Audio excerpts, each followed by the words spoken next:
saya bangun seperti Mas Pion. Ternyata Pak Ali Markus itu menawarkan kerjasama. Menunggu saat ini kan masalah sengketa hukumnya masih berjalan. Kedatangan Pak Ali Markus ini membawa aura positif.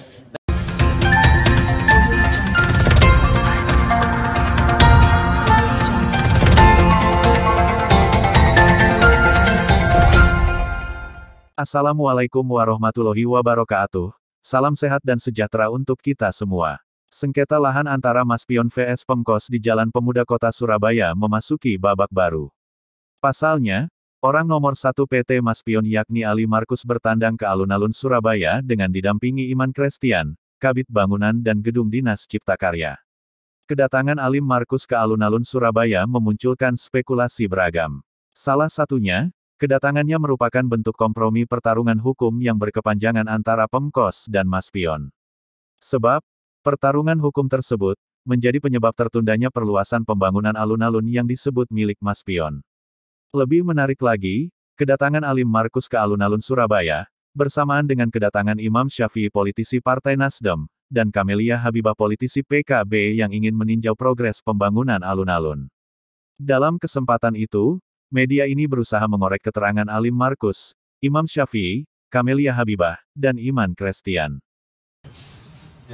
Ya, kita bagaimana permintaan Pemkot kita supaya Food court. Pemkot. Pemkot. Ya. Iya, iya. Yang batasan yang Pak Ali kan sebelah sana kan? Yang seberangnya. Iya, seberangnya. Seberangnya di sebelah garden, ya. Ya. Di sebelah. Lahan sebelah garden. Terus yang setelah dibeginikan ini menurut Pak Ali gimana? Setelah jadi alun-alun. Tidak mengganggu Ya, rencananya Pak Ali. Jadi kita bikin supaya bisa bersatu Connecting. Gitu ya. ya, Jadi ya. untuk mempercantik Surabaya. Oh gitu. Jadi Pak Alim setuju dengan konsep Pemkot Surabaya untuk pembangunan ini. Sampai maksudnya menyentuh ke lahan Pak Alim sendiri. Jadi nanti lahannya kita bangun. Ya. Jadi supaya Connecting jadi satu kesatuan. Jadi ini ya Pak AM ya, sama manggilnya Pak AM. Ya. Mau ada kerjasama ya Pak ya dengan Pemkot ya. Kira-kiranya begitu. Itu sudah disampaikan ke Pak Wali Kota. Ya, kita lagi bicara. Oh, mudah-mudahan Pak ya. Dan sesuai dengan dari dulu DPRD, Ya. Komisi A kita agar ada win-win solution. Oke. Monggo, ayo kita Mudah-mudahan sama-sama ya. yang penting bisa untuk bantu masyarakat juga. Oh, baik. Pak Alim, ini kan masih ada persoalan hukum ya, antara Pak Alim dengan Pemkot terkait lahan ini. Ya, itu nanti jaksa tinggi yang Ya. Kira-kira nanti endingnya sampai kemana? nanti jaksa tinggi. Kalau Pak Alim diberi kesempatan untuk membangun ini, akan dijadikan seperti apa tempat ini, Pak Alim? Saya bangun seperti Mas Pion. Ketika dimintai keterangan, baik Imam Syafi'i maupun Camelia Habibah sama-sama berharap kedatangan Ali Markus ke alun-alun, membawa sinyal positif untuk pembangunan alun-alun kota Surabaya.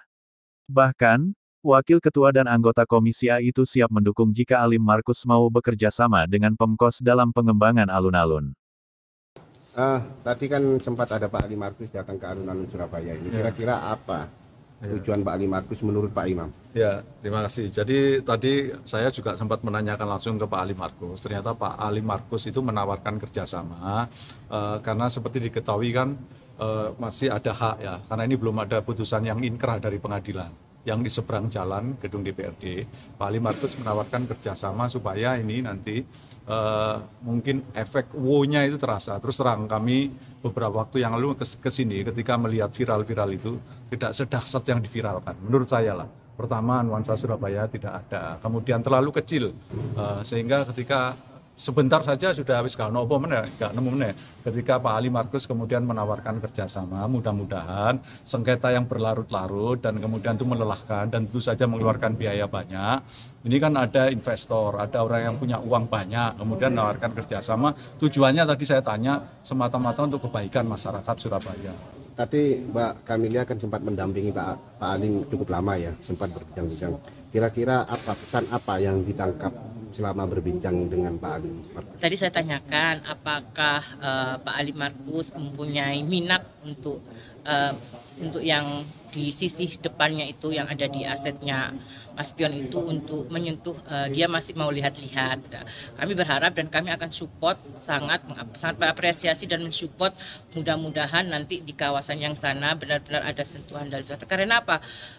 Untuk membangun seperti ini cukup banyak anggarannya, dan kita tidak ingin lagi APBD kita terbuang dengan sia-sia seperti di Taman Surabaya yang air mancurnya begitu kelihatan, kita menghabiskan uang, tapi ternyata di sana tidak membuat efek positif, pariwisatanya juga tidak berkembang baik, ekonominya juga karena tidak ada campur tangan swasta. Nah, kalau ada campur tangan swasta, kami yakin karena swasta ini kan profit oriented, dia bisa mengkonsep bagaimana itu kawasan menjadi kawasan komersil. Meski terlihat mendampingi bahkan memberikan penjelasan ke Ali Markus, Iman Krestian, Kabid Bangunan dan Gedung Dinas Cipta Karya mengaku tidak tahu maksud kedatangan bos Mas Pion ke alun-alun kota Surabaya.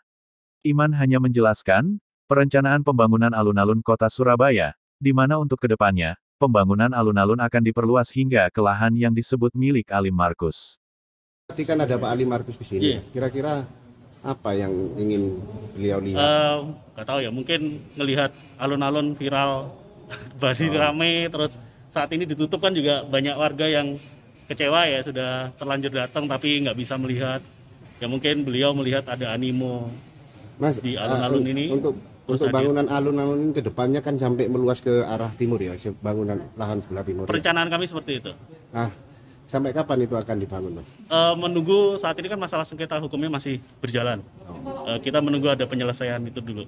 Kalau andai kan tidak selesai, misalnya dimenangkan di pihak lawan misalnya. Ya kan kalau intinya kalau sudah sampai di tertinggi ya udah sampai MA, keputusan MK dan MA ya udah, apapun hasil keputusan pengadilan, keputusan hukum kita harus jalankan. Kedatangan Pak Ali Markus ini ke sini apakah kira-kira sebuah sinyal bahwa Pak Ali Markus akan berkompromi dengan Pemkot Surabaya? Nah, kurang tahu kalau yang seperti itu kan mungkin kebijakan hukumnya seperti apa nantinya, itu yang perlu dibicarakan lebih lanjut ya.